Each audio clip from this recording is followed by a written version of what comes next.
વિવાદ સર્જાયો છે.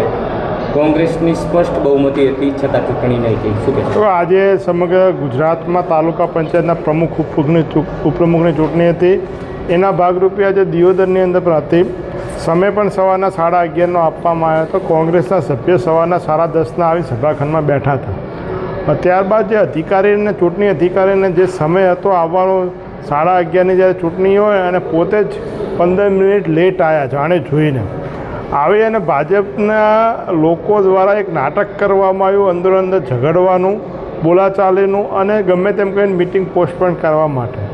અમારી સ્પષ્ટ માગણી એ તે અધિકારીને કે ભાઈ બોર્ડનું કોરમ થઈ ગયું છે. જ્યારે બોર્ડનું કોરમ થઈ ગયું હોય તો તમારે કદાચ કોઈ હોબાળો કરતો હોય તો પોલીસ હોય એમના માધ્યમથી એમને બહાર લઈ જવા જોઈએ, પણ તમે ચૂંટણી મુલતવી રાખી શકો નહીં. પણ ચાલો ચૂંટણીની અંદર પણ વારંવાર એમના ઉપર કોઈકના ફોન આવતા હતા, ચાહે ભાજપના નેતાઓ કે કોઈ અધિકારીના વારે ઘડીએ પોતાની ખુરશીમાંથી ઊભા થઈને સાઈડમાં જઈને વાત કરતા હતા.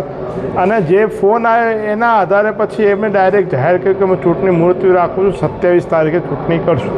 અમારી માગણી હતી કે પ્રોસિડિંગ લખીને આપો, પણ પ્રોસિડિંગ લખ્યા વગર સીધા અહીંયાથી પોતે ગાડી લઈને ભાગવાની કોશિશ કરી. ત્યારે સૌ કાર્યકર્તાઓ નીચે હતા, એમને રોક્યા. પોલીસ સાથે હતી, પોલીસ એમને પાછા અંદર લઈને આવ્યા. અને પ્રોસિડિંગ કેમ કે કોઈ ચૂંટણી અધિકારી પ્રોસિડિંગ લખ્યા વગર જતા રહે કઈ રીતે ચાલે? અને સ્પષ્ટ બહુમતી હોય આજે આખા ગુજરાતમાં હતી. આજે જ્યાં પણ હોય લોકશાહીમાં લોકોએ ચુકાદો આપી શિરોમાન્ય હોય.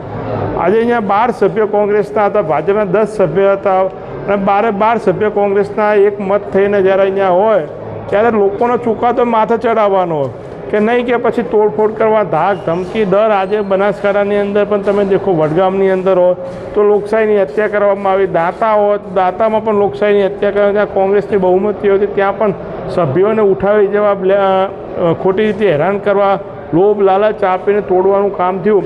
તમારે લોકો જે ચુકાદો પર માન્ય રાખવો જોઈએ. અને દિયોદરમાં કોંગ્રેસની બહુમતી છે. અમે છેલ્લા સવારના 10:30થી આ સભાખંડમાં બેઠા છીએ અને અમારી માગણી છે કે ચૂંટણી ન્યાય રીતે થાય એ માગણી લઈને સૌ અહીંયા અમે બેઠા છીએ. ઓકે.